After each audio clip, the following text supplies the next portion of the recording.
Delighted to be back here again with our latest candidate, Rory Stewart, independent candidate for mayor. Now, Rory, I think I've spoken to quite a lot of people about your candidacy, and the one thing that the first question they always ask is why you're running and whether this is some sort of profile-raising exercise for you. Sorry to start on a tough one. I'm running because I really want to help people, and I want to get out of Parliament because I don't think Parliament is a very good way of helping people, because I feel there's real need in London. I was in Poplar 4.5 months ago doing a walk and turned up just after somebody had been stabbed, and I saw him there, and he bled to death, and the London Air Ambulance turned up, and I felt that this is just not good enough. We can do much, much better. But I think there's a second thing to that, which is that it isn't primarily about me. It is about you. In other words, the basic idea is that every single person in this room knows far more than I do about a huge number of these issues. And the reason that I'm running as an independent, and the reason I want to try to rethink the way we do politics in London, is that I want this to be an opportunity for citizens, for you, but also for 8.5 million people who are not in this room, to engage in that conversation and make the city better. And I think that can be done. I think this is a city where democracy began in Britain, and I think this is a city where democracy can get to a new level. But to do that, we're going to have to somehow together take the risk of escaping the old traditions about how you do politics. So Siobhan Benita sat down with me earlier and said that it was almost impossible to run as an independent candidate. Obviously, she's done it previously and is now standing for the Lib Dems. What sort of team and machine do you have behind you? Well, my team is enormous numbers of volunteers. The challenge at the moment is obviously trying to organize them. So I can get 800 volunteers writing in 24 hours, or when I walked around the corner to get a coffee, a lot of people stop and they want to volunteer. But the problem is when they all arrive, you end up with these thousands of people. How do you allocate them to boroughs? How do you organize them? And above all, how do you get the ideas coming in? So, even over lunch here, and actually over the course of the morning, it is extraordinary the number of ideas that are coming forward, but tapping them, organizing them into policy teams. Money is another issue for an independent candidate. Have you got big donors lined up? Yes, but that too is a problem. I mean, I want to do more of this through crowdsourcing, because if you're taking money from big donors, you need a proper ethics committee to make sure that you're comfortable who you're taking money from. You're running against, I believe, I don't know whether this is true, but a friend of mine in the Labour Party said Sadiq Khan spent nearly £4 million in the last mayoral race. So presumably to go up against him, I need to raise maybe not quite that amount, but certainly a few £1 million. And that involves being very careful about where that money comes from. So you've praised the diversity of the fields, yet you're possibly the least diverse candidate. You're an Aldertonian white male. What is important that a candidate reflects the capital, and do you have any unease about the fact that you don't really? Well, I think... Sorry. I'm being very mean, I'm sorry. No. I'll have some nice ones soon. I think it's a good challenge. I mean, I think firstly, we should be deeply proud of the field. We should be deeply proud of our current mayor. We should be deeply proud of the other people that are running. I was lucky enough to hear Siobhan's presentation. It was a great presentation. I have a huge advantage, though, which is that I'm literally an independent. So it's completely up to you whether you want to choose me or not. And I guess the questions that I would have to you are really not about identity politics so much as your city and the powers of the mayor. So the questions I'd put to you are, do you feel safer than you did 4 years ago? Is your commute better than it was 4 years ago? Is your housing more affordable? And in the end, the only way we're going to have a serious politics in Britain is if we get out of talking about the kind of things politicians and political parties talk about and start talking about the kind of things that mayor actually has some power over. So that I would like to be able to say to you, as I said when I was the prisons minister, that I will reduce violence in this city, and if I don't, I will resign. And I think that's the kind of contract that you want with people, and that's what I'd ask for your votes on. But I can completely understand. You don't want to vote for me, you don't have to vote for me. The lovely thing is I wasn't selected by a political party, so there's not some grand diversity issue around my selection. I was selected by me, and as you say, I'm not very diverse. one of the things we all know about you is your fondness for walking. And of course, Susan Kramer did this in 2000, donned her yellow DMs and walked through all the town centres in London. You've already started your London walking tour. What are you hearing from Londoners about what they want from their mayor? Well, I think one thing which is very difficult to talk about, but is, of course, the issue of safety. And by that I mean people. So I talked about Poplar. Last night I was at an event, pretty sort of privileged event, and was talking to a friend of mine whose daughter, who's 16 in a nice school in North London, has had 3 friends killed in the last year, including one friend who was macheted to death outside the British Library. I walked through Lewisham, and I'm talking to a man whose neighbour has had her necklace ripped off her neck in the middle of the afternoon outside his house. People, and this affects everything, and this is basic. I mean, really, really basic. If I was going to get cross about something, I'd begin by getting cross about this. You absolutely deserve better. It just cannot be good enough. You can have the greatest city on earth, the most beautiful buildings, the most lovely parks, but if you are not safe, everything follows from that. Your loneliness, your mental health, your education, your business, all of it comes down to sorting that out, and nobody is sorting that out. And we need to be able to talk about that. We cannot get into a world where, oh yes, so we sort of accept it's like that, but it's nobody's fault, or somehow it's the central government's fault and the mayor's fault and cuts and austerity. Yeah, all that's true. But somebody needs to take responsibility. Somebody needs to make London safer, and everything follows from that. So it'd be fair to say that crime would be top of your in tray if you were to be successful and become mayor? Yes, but let me try to take that one step further. How many people in this audience are police officers or ex-police officers? Right. 1, okay, right? So this is important, right? This man knows far more about this than I am ever going to know, right? And this is something that I learnt running prisons. Right? For 18 months, I was in and out of these prisons in England and Wales. I shadowed prison officers on the landings and Wormwood Scrubs, and what I learned is, what can I do? Right? I can set the resources, I can provide the leadership, I can challenge, I can provide the energy. But in the end, it's trusting this gentleman, right? Getting behind him in the right way, and getting behind the community. One of the things that has driven me out of party politics is this left-right either-or. You have the left saying it's all about root causes, it's all about understanding, and the right saying it's all about being tough on crime. It's a nonsense way of looking at things. But you've got to do these things together. And it's very, very local. What is happening on this estate? Why have the number of police in Southwark been reduced from 320 down to 160? How many years are people spending on neighbourhood policing? A year, 5 years? How's that changing? Right? What are the educational opportunities here? What's happened to the youth club provision?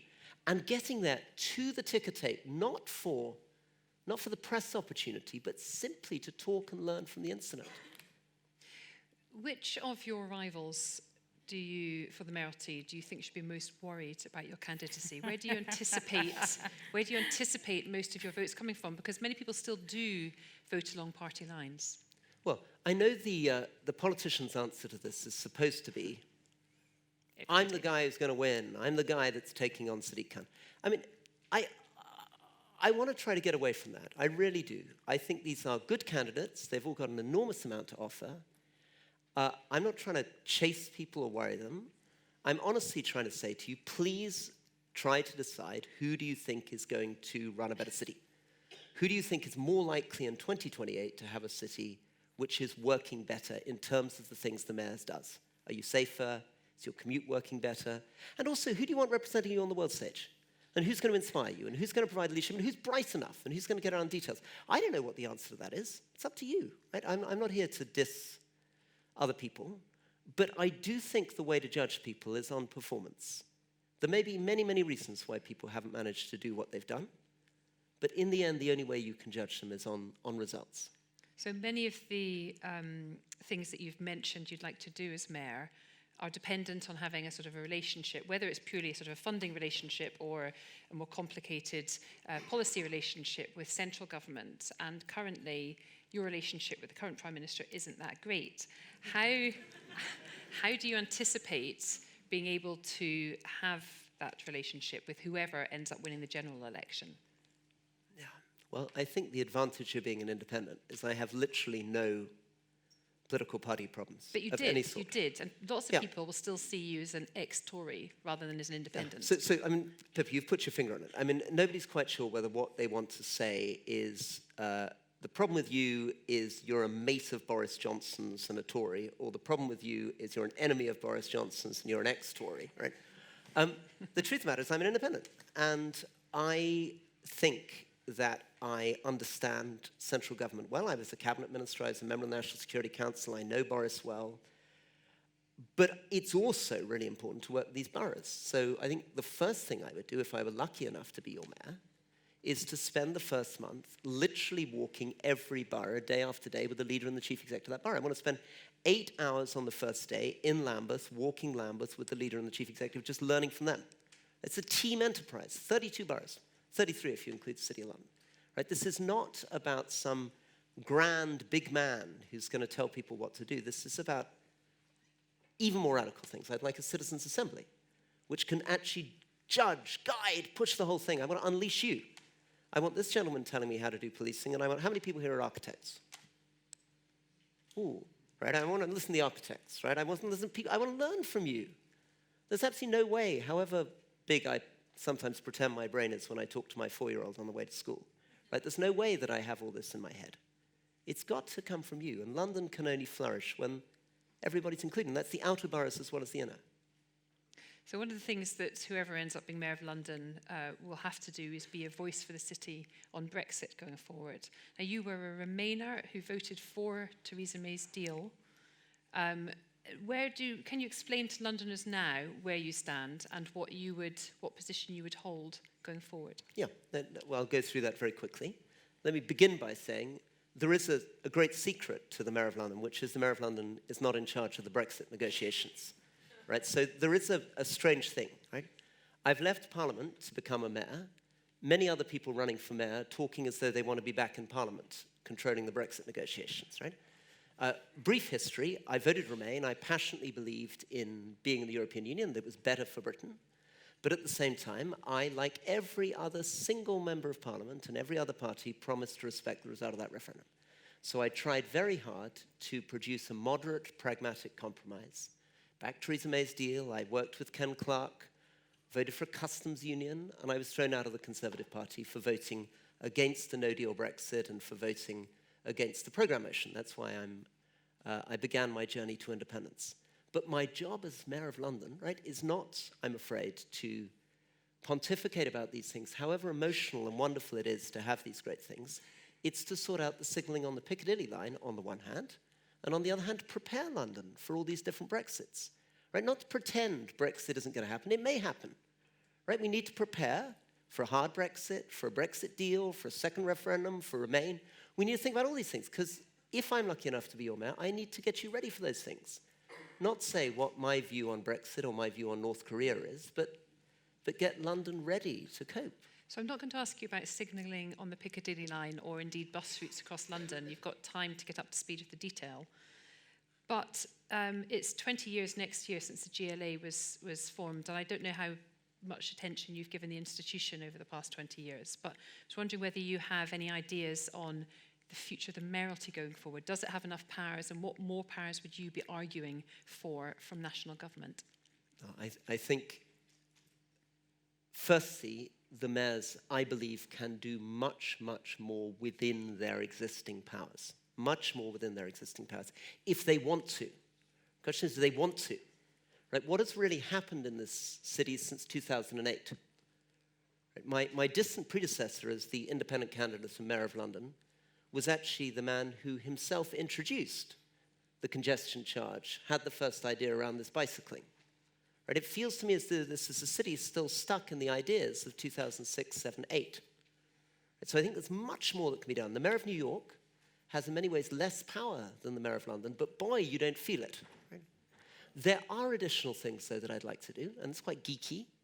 Very interested in crime, criminal justice, obviously. I would love to take probation back within the control of the Mayor of London and some of the London resettlement prisons so that you can work with people all the way through their journey, from the moment of arrest to education, resettlement, and prevent reoffending, which I think is key. There are many more opportunities. That's what I think vocational training could be another one. But you begin with doing better with what you've got. And that's why I want to end as I began, with signalling on the Piccadilly line. Right? Don't let people talk up there. Talk down there, in the underground. Maybe I should be asking you the detail of the signalling. Just very quickly, finally, on your Rory Walks tours, what's the best bit of advice that anybody's given you for the campaign coming up?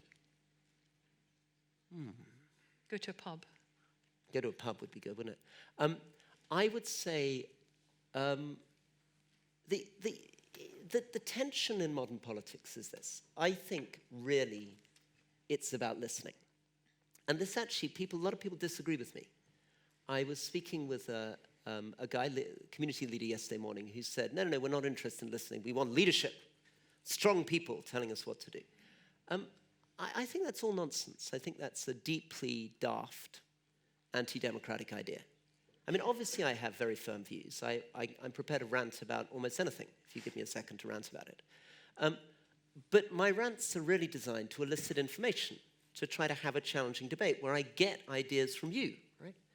And that's why I think in the end the best advice I got is stop walking, stand still, and listen.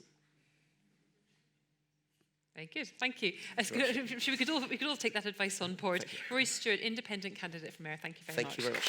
Thank you. Thank you.